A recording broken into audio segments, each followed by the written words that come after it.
ಮೊದಲನೇ ಕಾರಣ ಕನ್ನಡದವಳು ಅಂತ, ನನ್ನ ಬೆಸ್ಟ್ ಫ್ರೆಂಡ್ ಅಂತ. ಅವ್ರ ಕಣ್ಣಲ್ಲಿರೋ ಹೊಳಪು ಯಾವುದೂ ಕಮ್ಮಿ ಆಗಿಲ್ಲ. ನಾನು ನೋಡಿದಾಗೆಲ್ಲ ಅದೇ ಪ್ರೀತಿ ಇರುತ್ತೆ. ಅದಕ್ಕೆ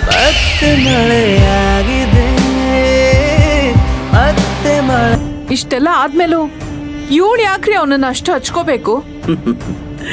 ಪ್ರೀತಿ ಅಂದ್ರೇನೆ ಹಾಗೆ, ಅದು ದೂರ ದೂರ ಹೋದಷ್ಟು ಪಡ್ಕೋಬೇಕು ಅನ್ನೋ ವ್ಯಾಮೋಹ ಜಾಸ್ತಿ ಆಗುತ್ತೆ. ಸಾಕಪ್ಪ, ಈ ಪ್ರೀತಿ ನನಗೆ ಬೇಡ ಅಂತ ಕೆಲವರು ಬಿಟ್ಬಿಡ್ತಾರೆ.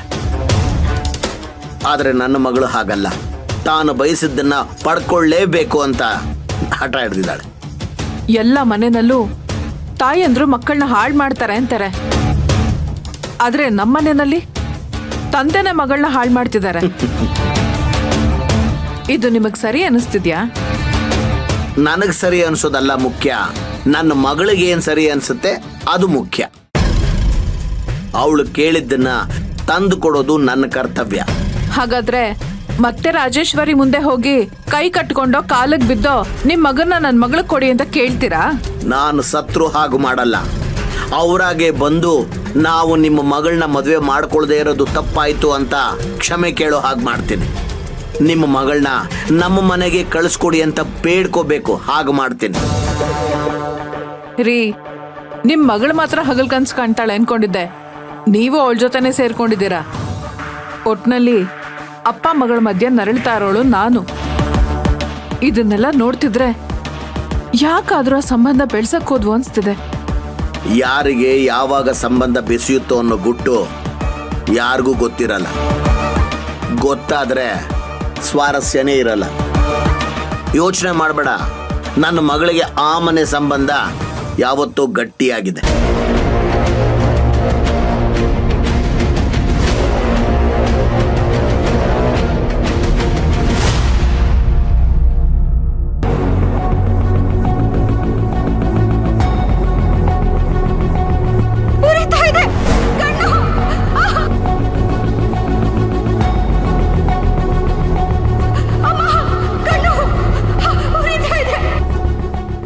ನನ್ನ ಕಣ್ಣು ಮುಂದೆ ಬರಬೇಡ ಅಂದ್ರು ನನ್ನ ಕಣ್ಣು ಮುಂದೆನೆ ಓಡಾಡ್ತೀಯಲ್ವಾ? ಈಗ ನೋಡು ಏನಾಯ್ತು ಅಂತ.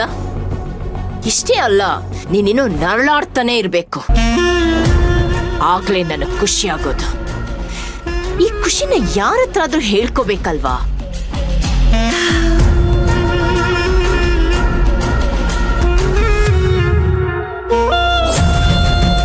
ಏನ್ ರಾಜಿ, ಮತ್ತೆ ನನ್ನ ನೆನಪು ಮಾಡ್ಕೊಂಡ್ಬಿಟ್ಟಿದೀಯಾ? ಜಯ, ನನ್ನ ಪಾಲಿಗೆ ನಿನ್ ದಾರಿ ದೀಪ ಕಣೆ. ಆಮೇಲೆ ನಾನು ಹೇಗ್ ಮರೆಯಕ್ಕಾಗುತ್ತೆ? ನೀನ್ ಹೇಳ್ಕೊಟ್ಟಾಗೆ ದಾಳ ಬಿಟ್ಟೆ ನೋಡು, ಅದ್ ಸರಿಯಾಗಿ ಕೆಲಸ ಮಾಡಿದ್ದೆ. ಹೌದಾ, ಏನ್ ಮಾಡ್ದೆ? ನೀನ್ ಹೇಳ್ದಾಗೆ ನನ್ನ ಮಕ್ಕಳನ್ನ ಈ ಆಟಕ್ಕೆ ಬಳಸ್ಕೊಂಡೆ. ಅವ್ರ ಕೋಪ ಬರುವಾಗೆ ಅವ್ರನ್ನ ಪ್ರವೋಕ್ ಮಾಡ್ದೆ. ನಿಮ್ಮೇಲೆ ನನಗ್ ನಂಬಿಕೆ ಇಲ್ಲ, ತಾಯಿ ಇಷ್ಟೊಂದು ಕಷ್ಟ ಪಡ್ತಾ ಇದ್ರು ಅದನ್ನ ನೋಡ್ಕೊಂಡು ಸುಮ್ನೆ ಇದ್ದೀರಲ್ಲ, ನೀವು ನನ್ ಮಕ್ಳ ಅಂತ ಕೇಳ್ದೆ ನೋಡು. ಅವ್ರ ಮಯೂರಿಗೆ ಹೋಗಿ ಸರಿಯಾಗಿ ಟಾರ್ಚರ್ ಕೊಟ್ರು. ನನಗೂ ಅಖಿಲಾಗೂ ಕಾಫಿ, ಮಾಮ್ಗೆ ಗ್ರೀನ್ ಟೀ ಮಾಡ್ಕೊಂಡ್ ಬಾ.